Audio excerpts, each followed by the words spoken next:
विपश्यना ध्यान हजारों साल से योगी करते आ रहे हैं, जिसे भगवान शिव ने भैरव तंत्र के रूप में मां पार्वती को सीख स्वरूप दिया था।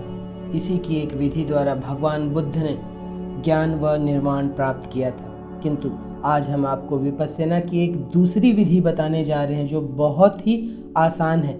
किंतु विपश्यना विधि का प्रयोग बेमतलब हो जाता है जब आप उसके या भैरव तंत्र के मूल सिद्धांतों से दूर हो जाते हैं। उन मूल सिद्धांतों को हम ध्यान करते करते भी सीखते जाएंगे। यह ध्यान विधि खुद को जानने में आपकी मदद करता है।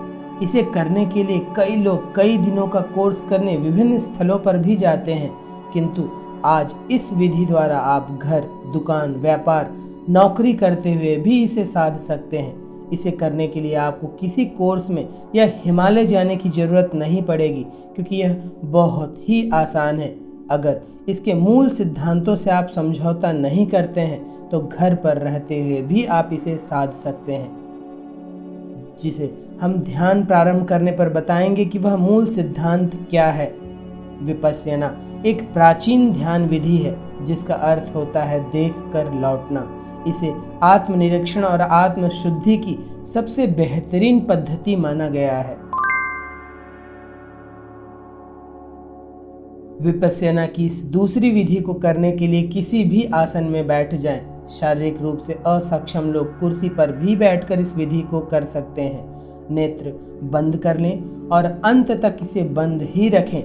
अब कमर सीधी रखते हुए 10 बार लंबी गहरी श्वास लें। श्वास लेते समय ऊर्जा व ताजगी से स्वयं को भरता हुआ महसूस करें।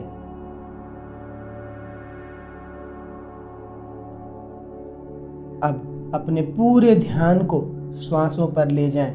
श्वास नाक से होती हुई छाती से हुई पेट तक आ रही है। अब श्वास छोड़ने के ठीक पूर्व श्वास जहां से लौट रही है, ठीक उस जगह और उस क्षण एक विराम होता है। उस विराम के क्षण में बिल्कुल शून्य हो जाएं, जैसे सब कुछ रुक सा गया हो, बिल्कुल ब्लैंक, और उस शून्यता को महसूस करें।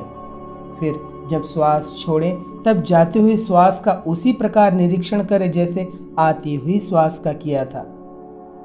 पुनः जब श्वास पूरा छोड़ चुके होंगे तो ठीक श्वास लेने से पूर्व फिर वही विराम का क्षण आएगा। पुनः वहां उसी शून्यता पर चले जाएं। फिर जब श्वास लें तो प्रारंभ की तरह ही उस विधि का अनुपालन करें।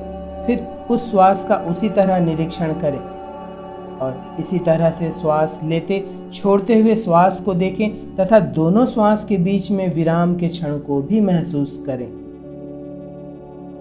इस ध्यान विधि का प्रयोग 10 मिनट से लेकर घंटों घंटों किया जा सकता है। प्रारंभ में इसे 10 मिनट ही करें। जैसे जैसे ध्यान गहरा होता जाएगा वैसे वैसे आप देर तक बैठ पाएंगे। पूरी विधि को स्वाभाविक रूप से ही करने का प्रयास करें। यह प्राणायाम और साक्षी भाव का मिला जुला योग है। इस विधि में खुद की सांस को महसूस करना, यानी कि सांस के आवागमन को महसूस करना और उसके विराम के क्षण में बिल्कुल शून्य हो जाना, उसके प्रति सजग रहने का अभ्यास किया जाता है। विपश्यना ध्यान विधि तो आपने जान ली, लेकिन इसके या ध्यान के मूलभूत सिद्धांतों को आपको समझना होगा। तभी आपको किसी भी ध्यान या यौगिक विधि का लाभ ज़्यादा और लंबे समय तक मिलता रहेगा, क्योंकि सारा खेल ऊर्जा का है और ऊर्जा दूषित हुई या शरीर के चक्र दूषित हुए तो कोई भी विधि लाभदायक नहीं होगी, भले आप किसी कोर्स को ही क्यों न कर लें। विश्व के लाखों लोग इन कोर्स को करने जाते हैं, किंतु सफल वही होते हैं जो इन मूलभूत सिद्धांतों को अपना लाइफ स्टाइल बना लेते हैं। भैरव तंत्र या शिव पुराण और भगवान बुद्ध के अनुसार वो सिद्धांत है: पहला, किसी भी प्रकार के हिंसक दृश्यों से खुद को दूर रखना। दूसरा, मुख से कोई भी अपशब्द ना निकालना, क्योंकि वह भी एक प्रकार की हिंसा है।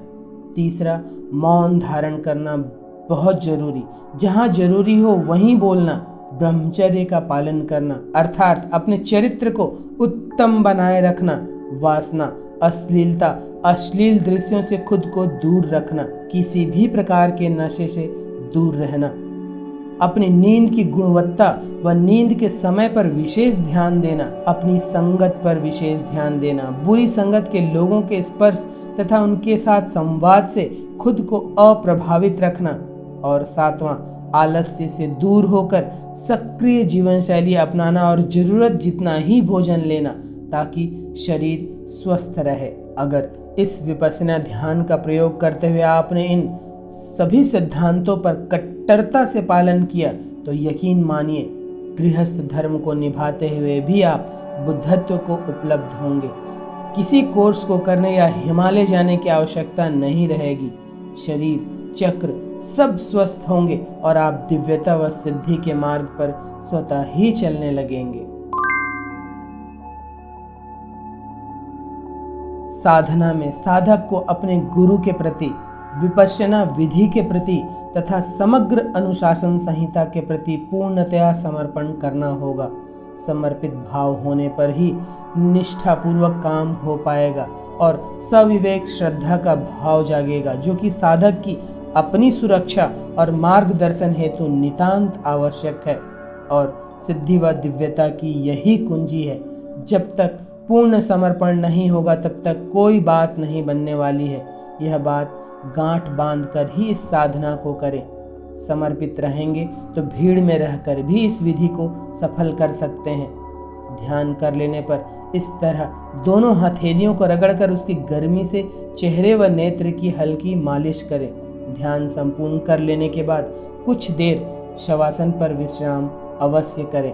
शवासन से जब उठें तो कोशिश यही करें कि लंबे समय तक किसी से कोई बातचीत ना हो। जितना ही आप मौन रहेंगे उतना ही आपको विपश्यना का लाभ मिलेगा। दिन के सभी कार्य मौन रहते हुए साक्षी भाव के साथ संपादित करें।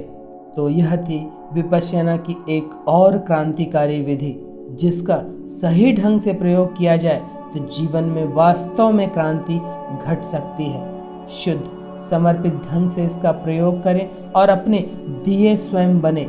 जब अपने दिए स्वयं बनेंगे तब ही किसी अन्य ज्योति को प्रज्वलित कर सकते हैं। तो इस विधि का प्रयोग आप घर पर रहते हुए भी बहुत आसानी से करें और बुद्धत्व की ओर बढ़ें।